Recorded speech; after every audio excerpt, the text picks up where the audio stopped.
Artificial intelligence. You might have heard that term, not certain what it means. Stay tuned. Jesse is here to talk with us about artificial intelligence and how it can help improve your life.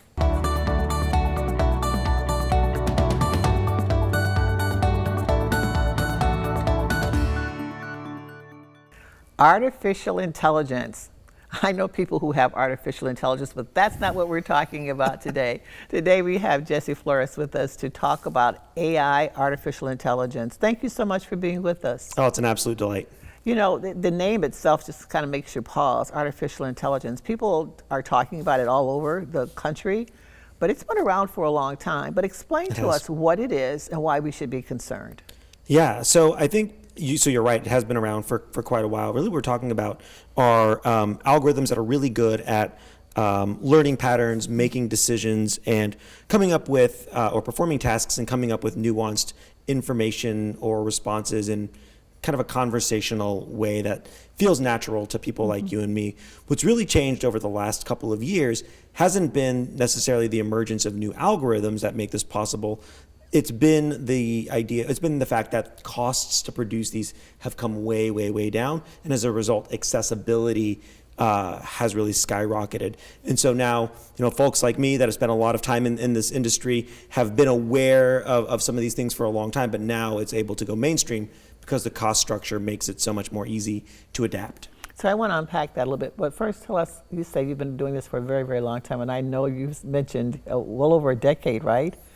I've been thinking about these things for over a decade, for sure. I think I built my own first algorithm maybe 10 years ago. It was a very early attempt at building a way to get around applicant tracking systems. When I was looking for a job, I was not particularly keen on rewriting my resume a million times, so I tried to build a very, very, very simple set of tools to take a resume as an input and rewrite it to get past an applicant tracking system many, many years ago. And since that time, some of the people that you worked for since that initial application have been quite impressive. You've got quite the resume, so you know what you're talking about when we talk about artificial intelligence. But why should we be concerned about it today? People, you say it's more accessible. Yes. How was it used before, and how is it being used today? Yeah, so I think where it really got a lot of its legs before the cost structure started to change was really actually in science and in computer science. So a lot of machine learning. In fact, I started learning about machine learning through courses I took online from the University of Washington related to bioinformatics, which is a really nerdy thing to say. Bioinformatics. Okay. That was how my introduction to it. Now, since then, the way that it's used today in a generative capacity has really expanded well beyond just the sciences to encompass everything from marketing copy to process automation inside of an organization. But one of the key insights or one of the key transformations that's happened is as this technology has grown, almost any and all types of data can be reflected in what is technically called a vector. And what that means is that any kind of technology, whether you're talking about image, voice, audio, video, text, all has kind of a common factor that allows for AI and LLMs to use this data for anything. Wow.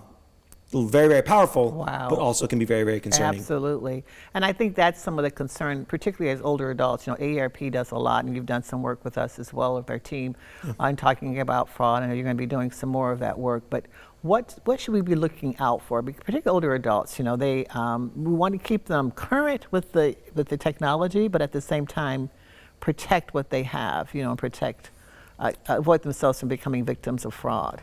Yeah, that's actually a really huge concern. And it's one that I think there's still a lot of work to be done and a lot of work being done in this space. So because there is now this common factor for technology and for phishing, for spoofing, it used to be we would make the joke about the Nigerian prince emailing you asking for money, right? But now those emails are going to be coming from people and email addresses that look like people referencing people that might be on your network. In fact, I'm on a local board here, and I got an email from someone ostensibly posing as the president of that board and referencing some elements about that board in this email. And they weren't asking for a lot of money. It wasn't, I need $20,000 to get my princely thing. It was, $300 for petty cash. And if you're running through things very quickly and you're not paying attention, I almost was like, click it and send it, whatever. Like it would have been faster for me at that level to just wire or Venmo the money. But something in me was like, wait a minute, this sounds a little bit odd.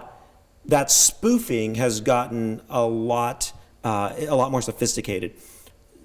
On top of that, the spoofing comes not only through text emails, but there are ways to voice clone. And so it is not uncommon now to get phone calls from hackers, spammers, spoofers, phishers who might be cloning the voice of, say, a loved one or a family member and coming up with kind of a hair-raising scheme that's like, hey, I was just in this accident. I'm at the police station. I need help with this, this, and this. And of course, you get on high alert and you don't double check or fact check that this is in fact that loved one. That's crazy. I mean, to think that you pick the phone up and it sounds like your daughter, your granddaughter, your aunt, your uncle, and you made an excellent point, Jesse, that it's not always asking for the $20,000, which would raise eyebrows for anyone, but now they're asking for smaller amounts for more people. Yes. And it's easier just to say, well, sure, honey, I'll send you. You're in college or whatever, I'll send you. And it's not that. What should they do? What should people do? If it sounds like your child or someone you know. Yeah. So there are a couple of things that I think are best practices. So number one, and this is something we've incorporated in our family, and I think everyone should incorporate in their family, is there should be a code word. So if somebody calls asking for something or in an emotionally charged state and they're trying to get you to do something, asking for that authentication, okay, what's our code word? That alone can help a lot. Another thing that is, I think, a really good practice, can feel a little bit rude, is like, okay, let me hang up and call right back. Right? So just doing that alone. Like, these are very small, simple things that can protect you, particularly when it comes to voice spoofing. When it comes to things like email and text, there are a lot of best practices already documented around that. But some simple ones, like verifying not the name of the person sending, but the email address that person is sending from, is a small thing, but we don't pay a lot of attention to those kinds of things. And you should be particularly on guard about these things if you have a son or daughter or grandson or granddaughter who is constantly posting on social media, or who is an influencer or a content creator, because anything that gets published or publicized online can be used for training or spoofing that data. And so another thing, I personally am not super active online any more than I have to be. But it is one of those things, if you or somebody in your family member is very active online or on media that could be online, making sure you've got that extra guardrail is really important. That's excellent advice. One of the things that we always say too is that if there's a sense of urgency, you need to pause, right? Because usually they're trying to get you to act immediately. And so if they want you to act immediately and not tomorrow or later or an hour from now, then that should raise your concern a bit. The challenge is that a lot of times as they get more sophisticated, they're using more emotionally charged hooks. And these are things that sort of naturally put you on edge. So I can recall an instance I heard of where somebody called, and this was a neighbor of one of my parents. They called spoofing the daughter of the neighbor. And there had been in a car accident. They were at the police station. They were, they needed some bail money. They had a whole thing. But if you are the mom receiving that call, daughter, car accident, pregnant lady, bail money, like there's so many things in that as a parent, you just viscerally feel like you need to respond to. Taking that second can feel, it can feel irresponsible. It can feel like it takes a lot more discipline than maybe you have, but that is such an important point. These people, these bad actors, prey on that emotional hack. I love what you said about the code word. I think we don't have a code word for that. When the kids were little, we had a code word. If someone wants to give you a ride or whatever, or mom or dad gets. But the code word will help to eliminate a lot of that. It does help a lot. And you also mentioned social media, which I know I've heard you chat about that before. People always think that they're going to get spoofed in terms of their bank account or something in an email, but they're putting material out there that makes them more susceptible Yes. to being spoofed or being scammed. Yeah, it's a double-edged sword, right? Because on the one hand, we as humans are naturally inclined to want to share and connect, and these tools. Not me, but anyway. Yeah. nor I, but I'm told Yeah, right. that this is the case, and so naturally we want to be able to take advantage of the benefits that these networks offer, Right. and they do offer some real benefits.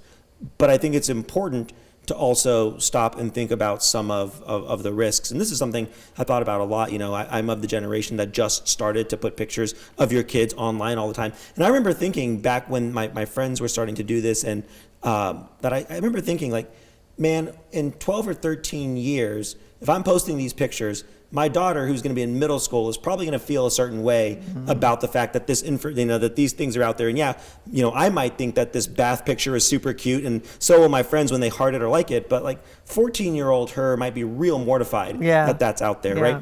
And so I've always tried to kind of take a little bit more of a conscientious approach to what we post and why. And I think that we all have to do that. Yeah. Name 3 things that people should never ever post on social media? Oh my gosh. I don't know if I can name 3 things that I think nobody should ever post, you know.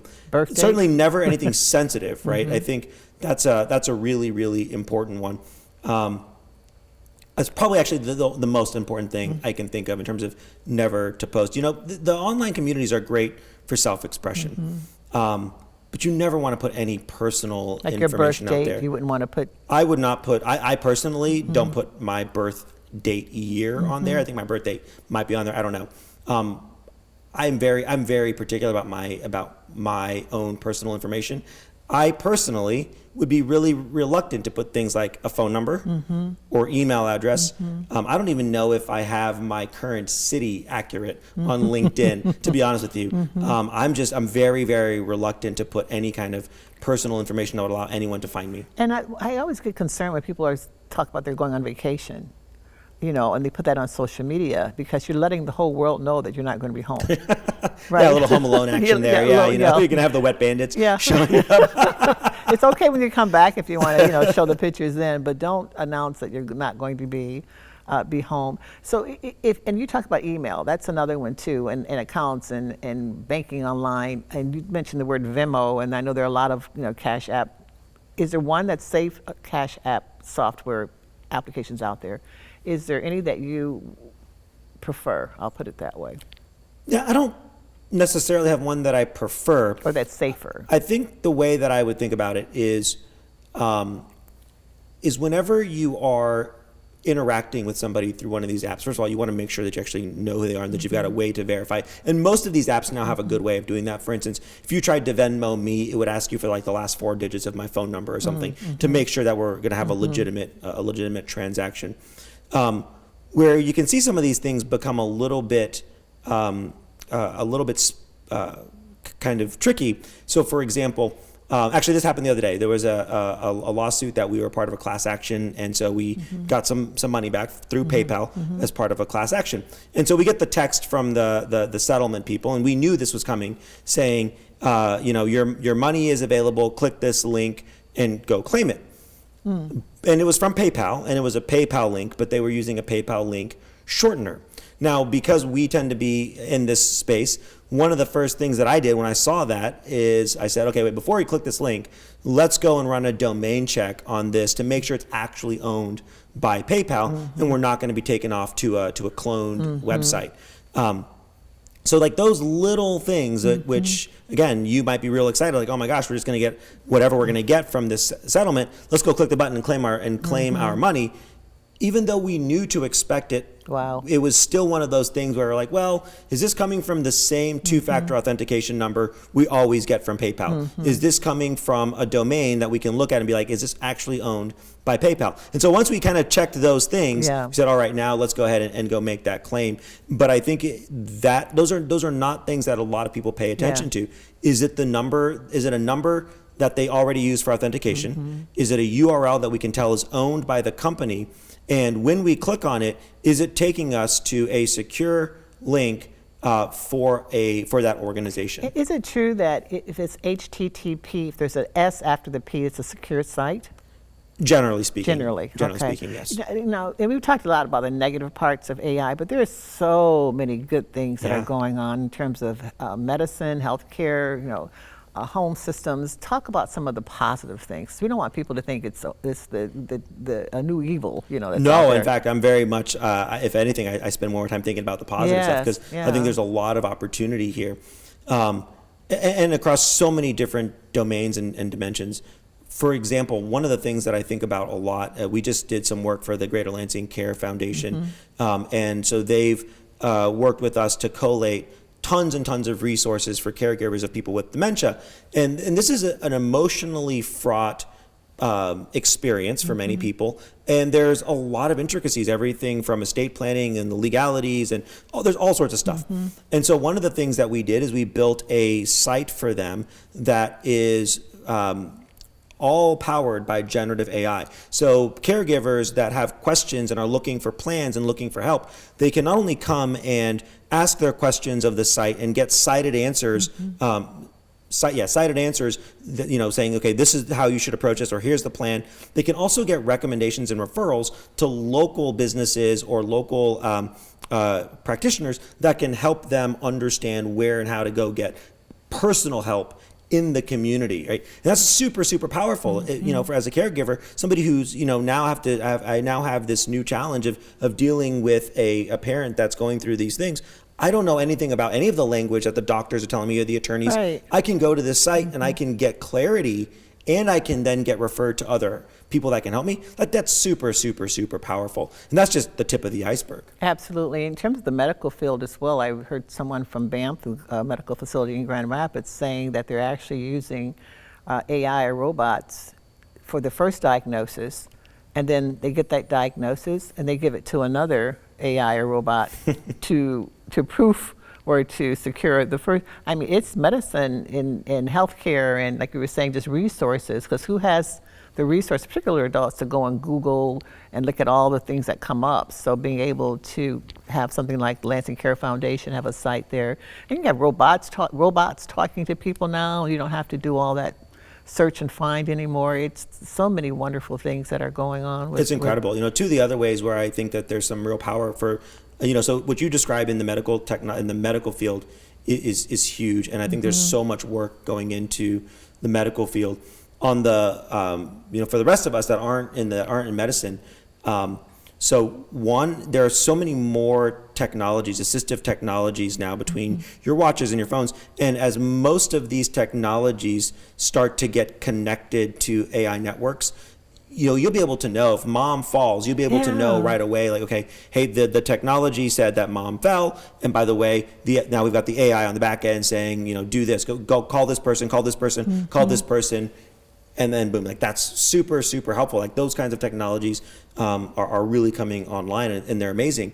The other thing that one of our friends in Grand Rapids is launching, EverFriends AI, is this great technology where if you have a parent that is struggling with dementia or some of these things, and it can be really taxing as a caregiver, they've got these AI avatars that you can go and talk to, or that your parents can go and talk to back and forth, and it looks and feels like a real conversation, and can take some of that pressure off the caregiver to interact with for your loved one to interact with this friend that looks and feels real to them, and is compassionate and has infinite patience for all of the things that mom or dad might be going through. There's just so many of these things kind of coming online. We're going to have to do a whole show on just assistive technology, because that's phenomenal. People are struggling with things at home, even in terms of prescriptions, robots that will dispense your loved one's prescription at a certain time every day, and those kinds of things. It's just so much out there. So we've got about 30 seconds left. Tell us the one thing you're most excited about in terms of the future of AI and what it can do. Yeah, the thing I'm most excited about is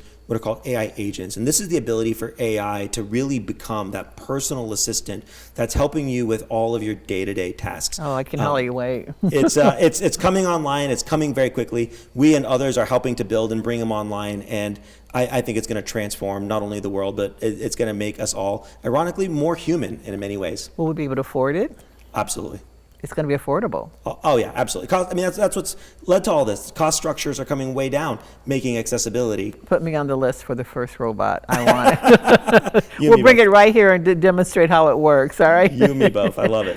We appreciate you and what you're doing, and just the years that you spent doing this. It's going to change the lives in a positive way for so many people. Thanks for being with us, Jesse. Thank you so much.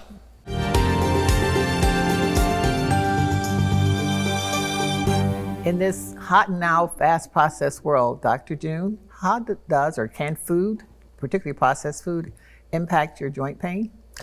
Unfortunately, we're finding out is that often those fast, easy, quick, and often cheap meals that you get, hot and now or hot and ready, are terrible for your joints. They're terrible for your joint pain and generally not good for your health overall, especially if you're eating it on a regular basis. As I tell everybody, the devil's in the dose. The occasional treat, the occasional cheeseburger, the occasional pizza, or whatever, it won't kill you. But if it's part of your diet every day, it's going to make your arthritis worse. It's your overall health worse. It can have impacts on your hypertension, blood pressure, have impacts on your kidneys, your liver. It's just better to go with an actual cleaner diet, lower carbohydrate diets with good fats in them. Now, that's a long discussion, but a general rule of thumb is that the more natural your diet, the better off you're going to be. If you're rushing out of the house and you just want to pick up something to take on the road real quick, what would you grab? I love trail mix for that, but everybody's got dietary restrictions, so it's got to be tailored for the right person. Maybe you have a nut allergy. Trail mix doesn't make a lot of sense. However, like anything that's natural doesn't mean that it can't be fast. You just have to do a little bit of food prepping ahead of time for the week or the day, and you'll find that the returns on that are worth the time that you put into it. So plan ahead, just have something there ready to grab and go that's healthy that you've planned for. Yes, no one tells me they feel great after getting a hot and ready, eating that 3 days in a row. No. Good advice. Thank you so much, Dr. June. Appreciate you being here. Thank you.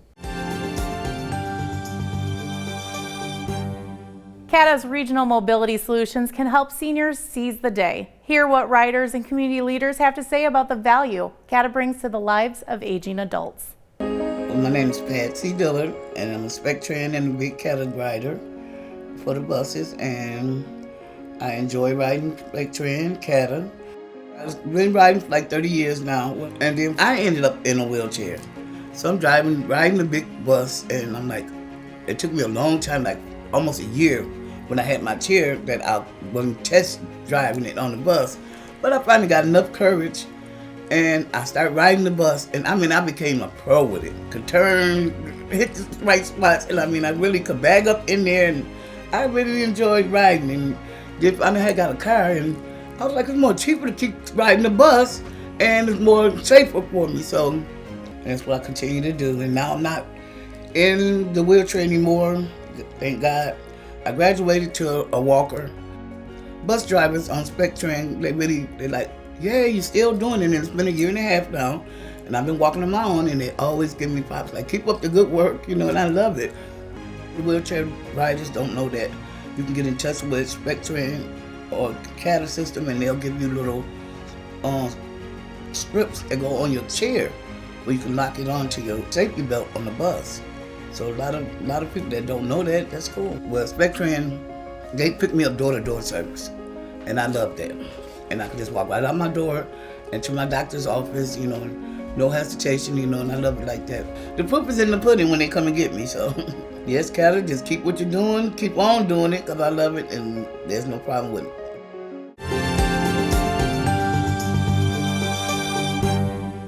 I'm Tracy Anderson with Impart Alliance. Today I'm joined by Bethany Deiser. Bethany serves as our Associate Director of Impart Alliance, and she also oversees our training. Bethany, can you tell me a little bit about the opportunities that are available for employers of direct care workers? So right now we are offering free direct care worker training to direct care workers across the state of Michigan. It's a great opportunity for employers to access training from our programming for their employees. And we know that direct care workers want more training. In surveys asking direct care workers about why they want to stay or leave the profession, very often they cite feeling a lack of support, inadequate resources, and not being part of the team at their workplaces. So what a great opportunity for employers to show support and also build skill and knowledge in their employees to help them do excellent work. And what is the best way for employers to reach out to Impart Alliance for these opportunities? So employers are certainly welcome to email us directly, contact us through our website. Our virtual training program is live. We have classes being offered every day of the week. They can assist their employees to create a profile, register, and sign up for some class times. We know direct care workers work all different shifts, all different days, and we try to make our classes available at different times and different dates. But we also have an option if you're an interested employer and you want to train one of your seasoned advanced direct care workers to become a trainer and deliver our standardized curriculum to their colleagues in your organization. We have a program that can help you facilitate that. It's a great career opportunity for those direct care workers, and it's a great way to incorporate training as part of your workplace, as part of onboarding, as part of advancement and decision making. Sounds like a great opportunity. Thank you, Bethany. Of course.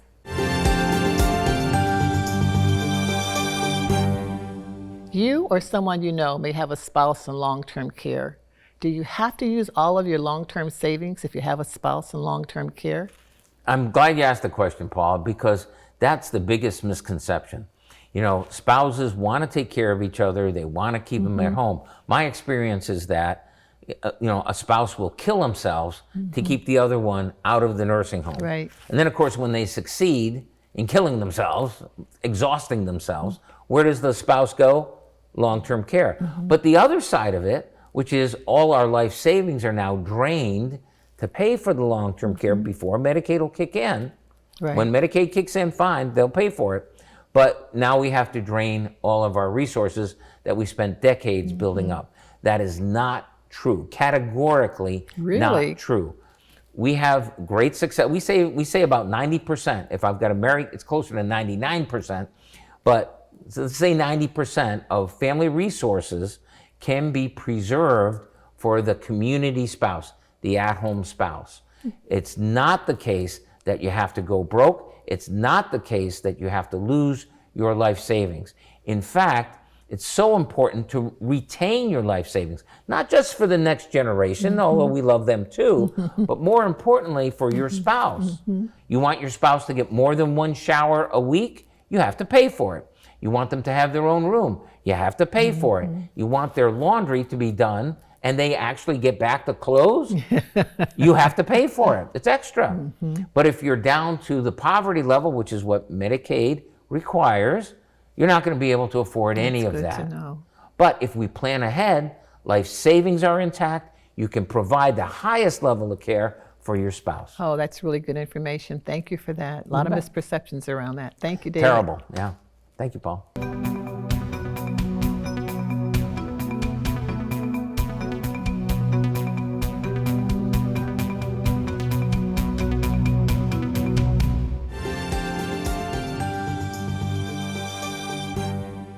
A lot of good information that was shared today. Make certain that you take notes, that you share it with your friends and your family. And thanks for watching Real Possibilities.